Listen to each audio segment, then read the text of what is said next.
Hey guys, it's Alicia with WTI. If you're looking for an adorable way to store all of your kids' bath toys, then you gotta check out this little elephant from Tiipi.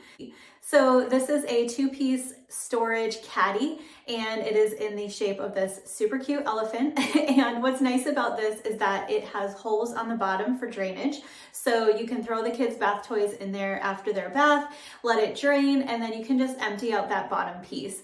So of course it's great for storage, but I'm sure your kids would love to even just play with the elephant because it's super cute. And it has a pretty good storage capacity. So you can put a bunch of toys in there and keep everything nice and neat and tidy in your bathroom. It is very functional, and I also love that it has this nice white minimal design. So no matter what type of bathroom decor you have, this is gonna be able to fit in, and it's not gonna stand out as like your whole bathroom is just filled with toys, because it has this very modern and minimal design. So if you're looking for a way to organize your kids' bath toys and let them drain properly, then definitely check out this caddy from Tiipi.